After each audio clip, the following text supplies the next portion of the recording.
I had lived in that small house on the edge of a gravel county road for nearly 5 years, and in that time, the rhythm of my days became a kind of safety. I rose with the same coffee mug, the cat would thread between my knees, the two dogs would sit by the back door and wait for the first walk of the day. The deck out back creaked in the same places, the boards rubbed with the same familiar notes, and the motion light above the garage clicked on at dusk with a tired sort of obedience. My name is Daniel, and that backyard was mine, the way a song is yours after you have sung it every morning for years. I worked consulting for timber surveyors, and I knew enough about the sounds of wood and the behavior of animals to trust my senses most days. My partner Sarah taught at the local school and brought home stories of small-town routines that always made me feel we belonged to something steady. There was Tom, 2 houses down, who kept bees and offered jars in summer. Janice ran the general store and always had a gossip or a warning. Deputy Hale from the county office swung by with seasonal notices. Kevin, who owned the tow truck business, was the one you called when the inevitable happened on the strip of Highway 101 that bisected our lives. Marisol, an EMT who lived a few streets over, popped in when she could for coffee and quiet conversation. I list these names because later they all intersected with what felt like a single, deliberate pattern of attention aimed at our property. Before that night, the most odd thing to happen was the raccoon that chewed through a bag of dog food and left a trail of smell and wet paw prints across the deck. Routine had insulated me enough to think most anomalies had simple explanations. My backstory matters because my skepticism was not the brittle sort. I had grown up in a house that kept oddities as family stories, but I learned to weigh evidence. I was not a man given to wild claims. I married Sarah because she could listen without imposing a verdict, and because she kept a toolbox that I still needed at odd hours. The dogs had been with me for years, elder companions who had seen me through 2 jobs and 1 broken wrist. I kept a small collection of cameras, enough flashlights to guide a small brigade, and a stubborn belief that if something was worth being scared of, it would leave traces that could be followed. That belief shaped how I reacted to the small first things the night before the return. I will give that backstory plainly to make it clear that when I say something was impossible, I had tried every available natural explanation first. My childhood evenings, spent reading local legends with a flashlight under blankets, taught me both how stories become larger than events and how memories can trick you in the dark. I mention this now because later, when I describe sounds and smells and marks, you will know they came from someone who tried to map ordinary causes before admitting the possibility of something else. The day it began like this. I left the truck parked on the gravel by the side of the house, the usual way, nose of the pickup pointing toward the road. I had been at a site mapping a stand of second-growth cedar and had picked up a small brass carabiner from beside the tailgate without thinking. It was a cheap clip with a worn logo from a hiking brand, and I clipped it to a strap and left it. The dogs barked when I came in, the cat brushed my calf, and the smell of fresh-cut wood lingered in my hair. That evening nothing seemed wrong. We locked up with the deadbolt, and the motion light blinked off at dawn as it always did. The first odd sign was a faint smell the following morning, a smell of rot that seemed to sit in the corners of the garage even though no trash had been tipped over. I chalked it up to damp hay left in the shed and opened the garage door. There on the workbench was the little brass carabiner glinting as if it had been polished by wind itself. I picked it up and felt the grit under my fingers, and then, in the corner of my eye, noticed a mark on the passenger window of my truck. A single elongated oval that had scraped the dust as if something had pressed against the glass and then drawn a thumb in slow, deliberate circles. The mark on the glass was not a smear of mud. It had depth, like someone had traced their knuckle and then rubbed an oily residue in a thin layer. I stood for a long time listening to the dogs outside. They did not bark. They sat at the door with their faces turned away from the opening as if they were refusing to go out. That refusal was the first real cut in the evening routine. I opened the front door and called to Sarah. She was in the kitchen drying a mug. "Did you take the carabiner?" I asked. She turned and squinted as if the light confused her. "No," she said. "Is it important?" I held up the clip and the mark on the truck window. We both sniffed the air and tried to place the smell.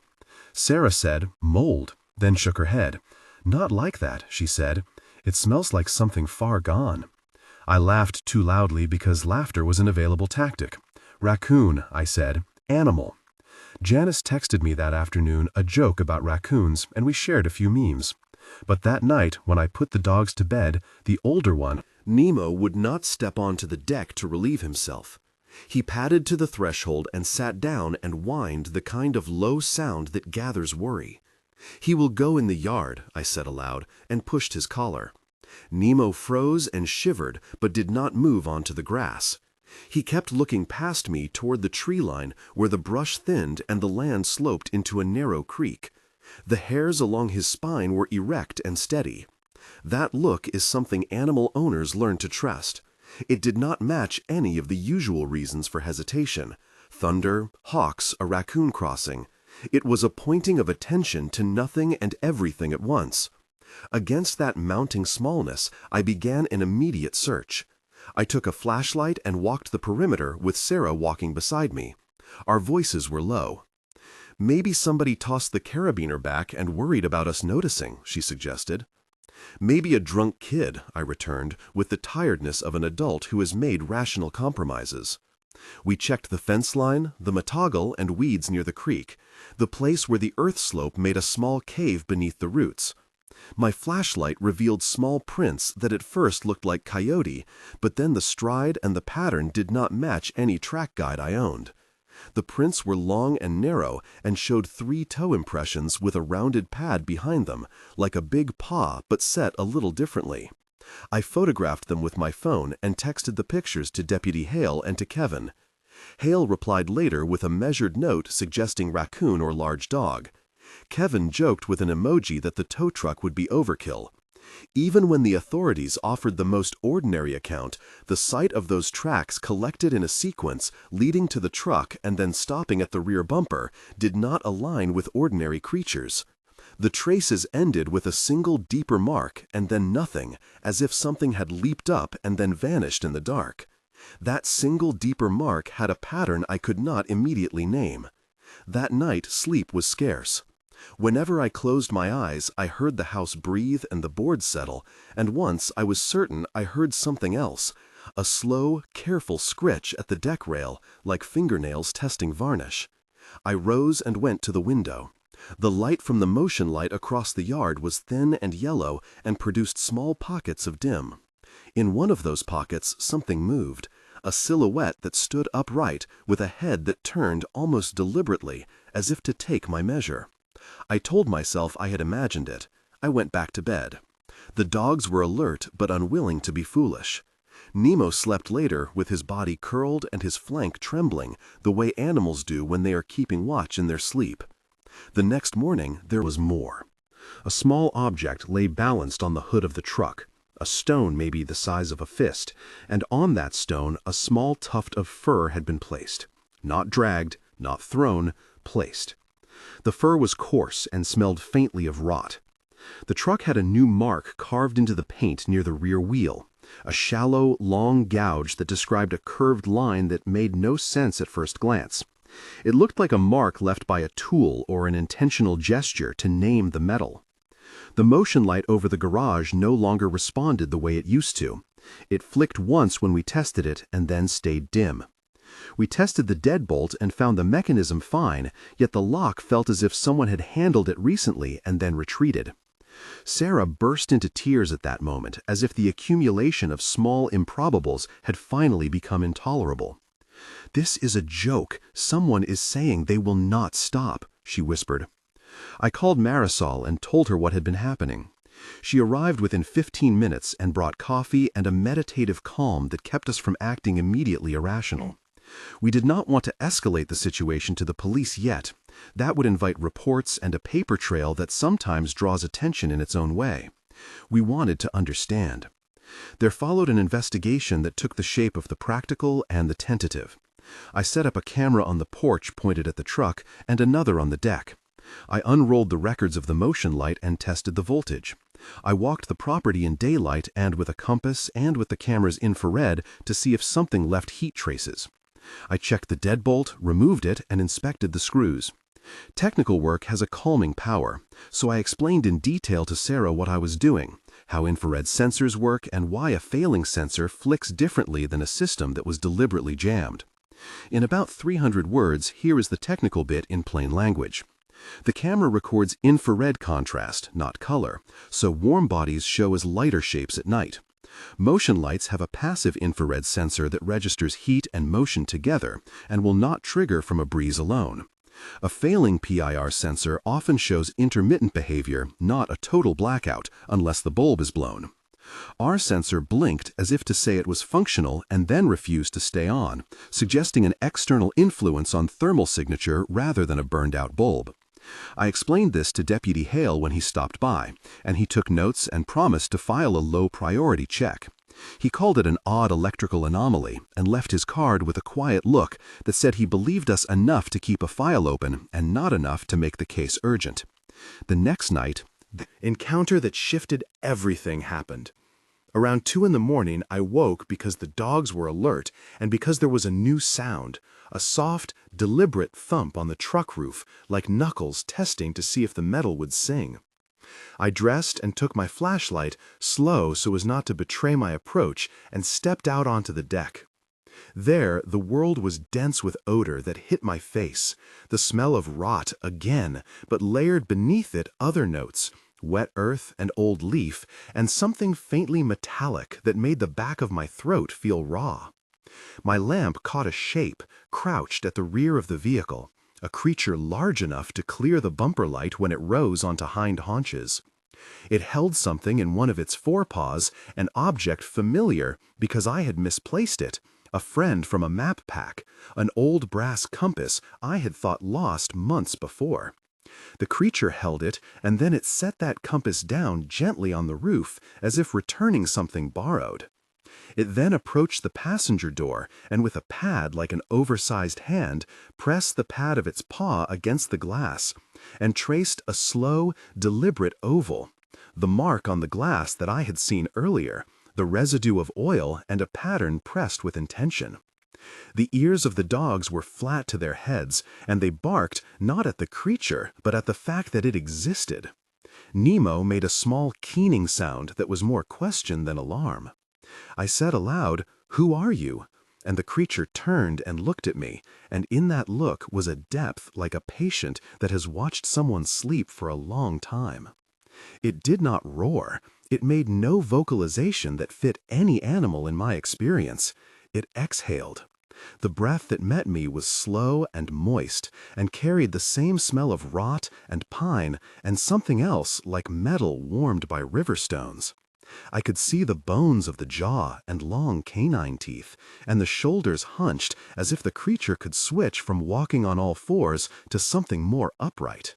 It was taller than an ordinary dog and carried a slow, single intelligence. I raised my flashlight, and it did not shy away. It did not charge. It stepped back, and then, with a motion that was almost human, put its paw down on the bed of the truck and left a series of shallow claw marks across the metal, as if signing his name. Then it retreated and disappeared into the motto, like a shadow folding into itself. That moment of confrontation lasted less than a minute, but it rearranged everything I believed about how the ordinary and the uncanny intersect. We argued about what to do. Sarah wanted to call the police and explain everything in the bluntest terms. I wanted to take the footage and show it to someone who could tell me if what I had witnessed was created by a camera trick or by something I could not name. We contacted Marisol and Deputy Hale, and a small group of neighbors convened. Janice brought thermoses and a flashlight. Pastor Miller, who lived 3 blocks away, because of his curiosity more than duty, came with a Bible in his hand, though none of us asked him to. Officer Brooks from County Patrol showed up at dawn to take a report and asked for the footage. We sat on the deck and in low voice traded pieces of the night. "It set the compass down," I said. "It marked the truck," Sarah added. "It left the fur on the hood," Kevin said quietly. The neighbor Tom wondered aloud if this was territorial behavior. Marisol argued the animal might be suffering from mange or disease, and that would explain the fur and the smell. Each theory had a face-forward logic, yet left a gap, the depth of which grew when we reviewed the camera footage. The footage was grainy and in infrared, but it showed a tall shape moving smoothly and with an odd gait, placing and retrieving objects and then making the mark against the glass. We all watched in silence. My hands shook. Hale took the memory card and promised to run it by a friend who worked in wildlife biology. None of that felt like closure. A second moment of rising tension came when someone else in the community reported similar things. Janice called later that week to say her cat had refused to go into the alley and that there were marks on her shop window in the exact same oval pattern. Pastor Miller reported a trail of fur found behind the church steps, and Kevin found a set of long parallel scratches along the side of a trailer at the lot he used for abandoned cars. The county line blurred, and a nervous pattern emerged. I arranged a small neighborhood watch rotation, not because I believed vigilance would capture anything, but because action felt like a remedy. We set up a battery of lights on motion triggers, bunched our dogs at night, and left a camera mounted near Janice's shop. For 2 nights, the area was quiet, and the cameras recorded only raccoon and the slow drift of moths. Then, on the 3rd night, the camera at Janice's shop recorded a bright pair of eyes hovering for a moment, and then something placing another small object, a key ring maybe, on the stoop, as if to say we were part of a pattern. None of the objects had value in currency, and each felt like a message. The scratches on Kevin's trailer and the mark on my truck matched the careful cleavage line of an animal or an instrument made to carve, but they always stopped short of violence. The messages were deliberate signatures, or demands for recognition. That ambiguity made them more unsettling. At about 1/3 into all this, if this has made you feel unsettled, know that you are not alone. If hearing about animals and dogs and marks and a smell of rot stirs something in you, and if your pet has ever refused to cross a threshold, please tell us in the comments. Start your message with "my pet," then describe what happened in a sentence or 2. We want community memory to grow because small reports build patterns, and your input could help narrow down timelines and locations. Community exchange matters, and we do read everything. When you post a recount, please include a rough date and a town if you can, and keep it concise. These comments help us find recurring details, and sometimes they point to a person who has a piece of the puzzle. We will compile reports and consider them for future episodes because the listening archive is as important as the telling. Thanks for reading and for being part of this tentative witness. Now let us return to the story and the nights that followed, which grew stranger still. One of the hardest stretches was the stretch in which we tried to maintain our routine while acknowledging it no longer fit us. I would leave for work at dawn and watch the truck in the driveway, denying space to the fear that I had no right to name. At the site, I would map trees and hear the part of me that catalogs patterns whisper that the tracks we had found did not match known local species. At home, Sarah would change the locks to include a second deadbolt, and she bought motion light bulbs from an online retailer and installed them herself, even though the hardware store on the corner had offered to do it for free. We boarded up a low window that faces the brush, and she slept with the kitchen flashlight in her hand. Small adjustments became ritual, like the pouring of coffee. The dogs were kept on shorter leashes, and we fed them early to keep them in the house. When I returned early one afternoon to find yet another small object on the hood of the truck, a smooth pebble with concentric rings as if worn by a river, I realized something else was happening. The marks were not random. They were curated. They were elements placed by a mind that collected and arranged. That realization built a particular kind of dread, because minds make choices, and choices can be read as intention. A third tension moment culminated in a close encounter one foggy evening when the creature returned, and, not content to leave a token, it pushed a long branch through the fence and into our yard, a branch deliberately placed and etched with small notches like counting marks. It was a message, and it faced the house. We measured the notches and counted 7, and then 4 in a pattern that repeated. We called Deputy Hale, who advised caution and suggested logging the pattern. We called Kevin to help move it away, and when we did, the dogs went rigid and the air changed like the moment before a summer storm when you can smell lightning in the gravel. The branch had a smear of something dark along the notches, and when we swabbed it, the substance refused simple categorization. It was not blood in the forensic sense, but rather a brownish-red spatter that smelled like old iron and moss. We sent it to a lab, and they reported back as a small technical note that the sample contained degraded organic matter, trace mineral content, and nothing we could identify as human. The tests took time, and the ambiguity remained. The community reaction varied from jokes to superstition. Tom said to me over the fence that maybe the Dogman of the old logging stories was here to collect lost things and to leave us with a sort of accounting. Janice offered sage advice in sandwiches. Marisol said we should consider relocating the animals and not keeping them out overnight. Pastor Miller prayed in his parlor and suggested we all take up the habit of leaving an offering on the stoop, possibly as a way to show we were not a threat. Officer Brooks listened and took notes and kept his distance, as county officers often do when things are odd but not unequivocally criminal. Some neighbors suspected a human in a suit making prank items, but the hair and the prints did not support human perpetrators. The pattern of returned items, pieces replaced on our property, and others indicated a scale of movement across several blocks and a deliberate intelligence consistent over multiple nights. In all these interactions, I found it striking how different people reached to their known frameworks to explain away what they saw, yet the explanations never fit wholly. The more we tried to make the pattern less odd, the more it insisted on being read on its own terms. Eventually, we took practical precautions. We installed a permanent camera system that streamed to a cloud account. I reinforced the deadbolt with a new plate and had Kevin weld the truck's bed to reduce access points. We bought heavy-duty motion lights and left them on timers. We built a small barrier of potted plants along the deck to create a visual obstacle for whatever would approach. I kept a lantern by the door, and Sarah kept a bag of dog treats by the kitchen table to coax the animals if needed. We also started a nightly log with exact times of sightings, marks, and returned items.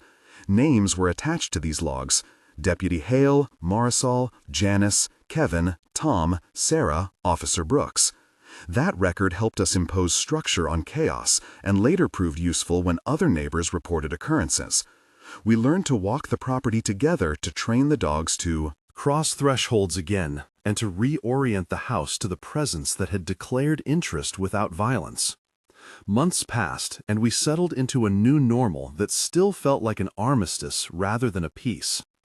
The camera captured more evidence, small things that supported the hypothesis of a single entity: a consistent gait, similar paw prints, tuft placement in the same careful way, and the same oval mark pressed to glass. The brass compass I had lost first remained on the mantel for a time, and then one morning it was gone, only to be found again weeks later under the front step, now clean, polished, and tied to an old keyring.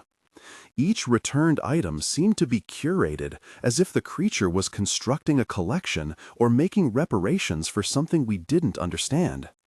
I kept thinking about the old logging stories that mentioned a creature referred to in half-names: the Dogman, the Walker, the Keeper of Lost Things, and I wondered whether those stories are not attempts to map patterns of behavior we could not otherwise translate.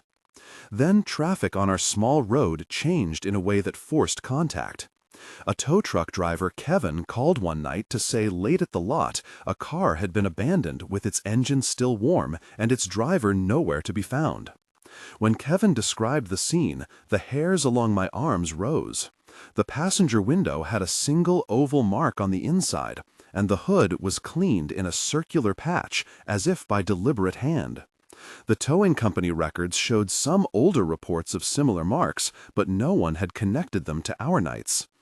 After that, we began sharing files with a small group of residents, and that information flow transformed our fear into research. We cataloged marks, compared dates and times, noted the smell descriptions, which ranged from rot to iron to riverstone. The pattern extended beyond our block. Somehow, this presence was moving along edges, collecting things, and leaving its call sign. 6 months after the first returned idol, I will tell you what remained of our house of routine. 1 month after the incident, the dogs resumed going out on the lawn, but only after we opened a gate with a calm ritual and left a small bowl of dog treats at the far edge of the yard. The mark on the truck remained, and we tried to buff it out, but the groove settled into the paint, and when I ran my fingers across it, I could feel the memory of that night like a scar. We found a small plaque in the grass behind Janice's store with more notches, and we attributed it to our branch notation pattern. 2 months after that, the cameras caught a night when the presence approached the house and did something unexpected. It sat at the edge of the light and simply watched the back door for nearly an hour before leaving. The dogs whined but did not bark, and the presence did not leave an object that night, which felt like a purposeful withholding, as if it were testing our tolerance.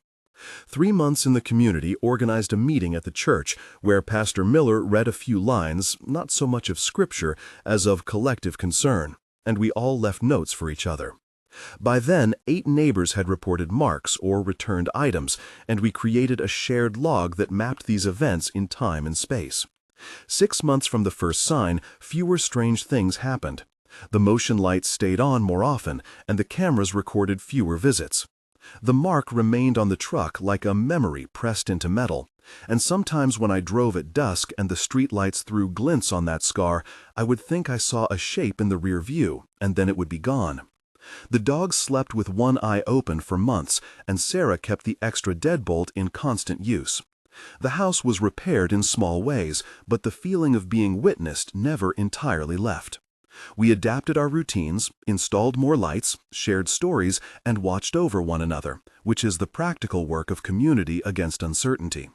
Looking back, I have a handful of concrete things I can say. The object returned, the brass compass, had been lost earlier, and the return was precise. The mark on the glass repeated across multiple sites with the exact oval pattern and residue. The most consistent non-human sign was the smell of rot, sometimes layered with iron and river stone. The dogs consistently refused thresholds or became unusually attentive to a specific part of the yard, and their reactions were the most reliable alarm we had. We took practical measures: deadbolt reinforcement, motion light upgrades, camera installation, and community logs. We involved Deputy Hale, Officer Brooks, Kevin, the tow operator Janice, the shopkeeper, Tom, the beekeeper Marisol, the EMT, and Pastor Miller, all of whom provided verification and second witness accounts. The labs found degraded organic matter, but nothing conclusively human. The pattern remained ambiguous. The decision to adapt rather than escalate to confrontation felt necessary and prudent. I will close with a frank reflection and a few images that linger. The routine we had thought airtight was interrupted not by a loud invasion, but by a slow, patient curiosity. The most persistent image is the oval mark in dust and oil on glass that catches light now and then and makes me turn my head. The truck still bears the shallow groove that hums in rain. The brass compass sits on a shelf, and sometimes I catch myself touching it like a talisman that might tell me more if I pulled its needle to the sky. 1 month after that first return, Sarah found a small ring of fur under the porch steps, and the dogs refused to go outside for 2 nights. 3 months in, we had 8 reports mapped on our neighborhood log, and the county kept a file.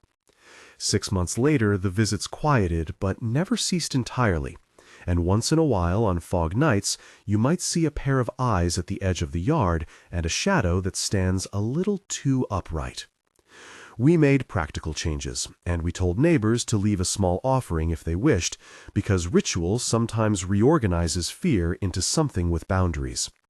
I will not tell you that we solved the mystery, only that we lived with it. The presence returned lost things, and then signed its work in a way that was impossible to interpret cleanly. So we chose to live with a new caution, and with the knowledge that not every signature is hostile. If you have a similar story, please start your comment with "My Pet" and share a line with the date and town. It helps to build a map. For those of you who came this far, thank you for listening to something that has no tidy end. Stay curious, remain careful, and keep your lights in good working order.